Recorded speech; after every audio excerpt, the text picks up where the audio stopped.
Hello hello गाइजहरू, आजभोलि नन्दा आमाजुको विषयमा लिएर धेरै सामाजिक सञ्जालहरूमा कुरा भइरहेछ है। अनि नन्दा आमाजुलाई नै नराम्रो देखाउने मान्छेहरू पनि धेरै देखेँ क्या मैले। कसैको हुन्छ नन्दा आमाजु त्यस्तै, भाउजूबुवारीलाई देखि नै नसनी। तर भाउजूबुवारी पनि सबैको गतिलो हुन्छ र सबैको राम्रो हुन्छ भन्ने छैन क्या।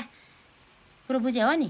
सबैको भाउजूबुवारी गतिलो हुन्छ, सबैको भाउजूबुवारीको बोली वचन राम्रो हुन्छ भन्ने छैन क्या। कुरो बुझ्यो नि?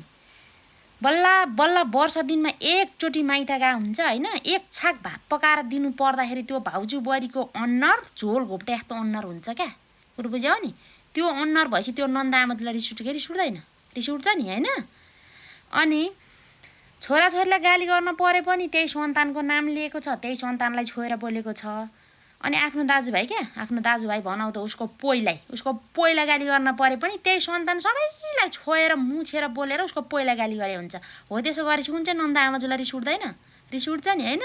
भाउजू बुहारीले पनि आफूले गर्नुपर्ने कर्तव्य के हो भनेर बुझेर गर्नुपर्छ क्या। बल्ल बल्ल एक दिन जानी चेलीपेटीलाई त राम्रोसँग हाँसेर बोलेर खुवाउन सकिँदैन होइन? मैले मेरो कुरा गरेँ होइन नि, फेरि कसैले टाउको नदुखाए हुन्छ फेरि मलाई भने हो कि भनेर 104 को ज्वरो आउला होइन? कसैलाई भनेको होइन, धेरैको त्यस्तो हुन्छ। अनि अर्को कुरो भनेको के हुन्छ भने त्यो एउटा चेलीपेटीले आमा बाउ मरिसकेपछि दाइ भने नि यही हो, भाइ भने नि यही हो, भाउजू भने नि यही हो, मेरो को छ र?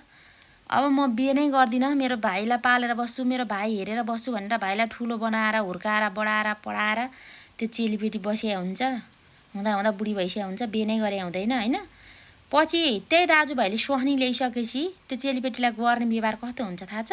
सोहनीको कुरा सुनेपछि त्यो चेलीपेटीलाई केसम्म भन्न भ्या हुँदैन, यो काहीँ नबिकेर बसेको, यो काहीँ नबिकेर बसेको, यो बुढी कन्ने, त्यस्तोसम्म भन्छ। खोइ त कुन चाहिँ नन्दा आमा जाछ त मलाई दाजुभाइले यस्तो भन्यो भनेर रुँदै टिकटकमा रोइलो मचाउन आछ त? छैन नि। हो, अर्काको ठाउँमा पनि बसेर सोच्नुपर्छ गाइजहरू है। टिकटकमा आएर वकिल बने जस्तो सजिलो, अदालत बने जस्तो सजिलो छैन व्यवहारमा उदाहर्नलाई। फेरि यसो भन्दै गर्दाखेरि कसैले टाउको दुखाउनु पर्दैन। मैले यो समाजमा देखेको कुरा बोले हो है गाइजहरू। कसैले टाउको दुखाउनु पर्दैन र कसैलाई भनेको पनि होइन। जसले त्यस्तो व्यवहार गरेछ नि त्यसलाई चाहिँ मना पर्छ, परे केही पनि नाप्दैन, लज्जा त होइन?